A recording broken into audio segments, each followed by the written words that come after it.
I began class today by showing people the book that I'm reading called Avedut. So, what do you think this actually means?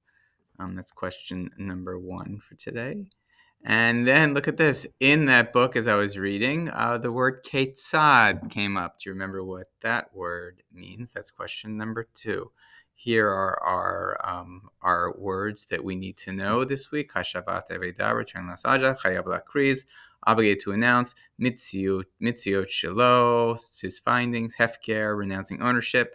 So it's free, that's free to take. Ketzad, how, tell me a case like this. She knew a change. And Teku is a stalemate. We don't know the answer, but Elijah certainly does. So here we are in our hanachot, or assumptions, about how how lost and found works. The Torah tells us people always want back what's lost, no matter what.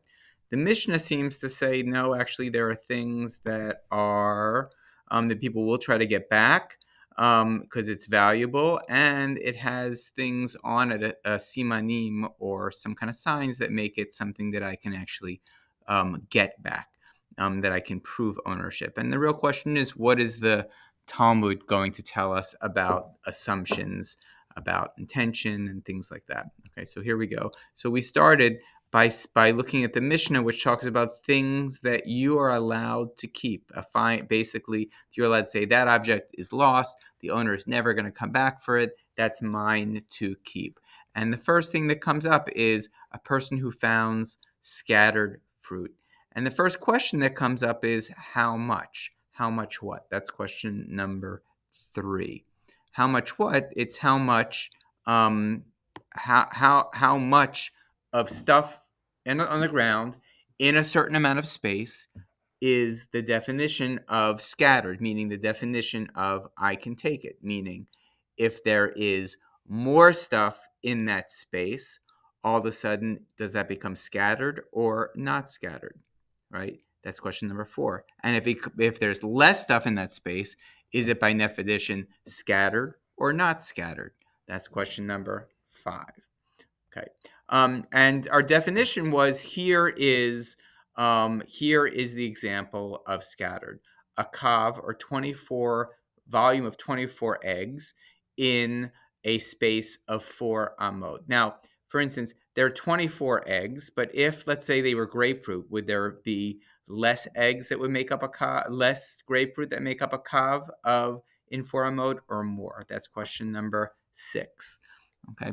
And if we use something like not eggs, but we use something like grapes, would there be more grapes than there are eggs in order to make up that kav? That's question number 7. Okay. Um, Now we're up to, so what do we get as our answer? We get how much this kav, a volume of 24 eggs of whatever, in a space of 4 amot, is, when I look at that, that's the very definition of scattered. Meaning, if I find that, what can I do? That's question number 8. Can I take it, or do I have to announce it? That's question number 8. All right. Okay. And we're gonna say yes, that actually is the definition of scattered. I can actually keep that stuff.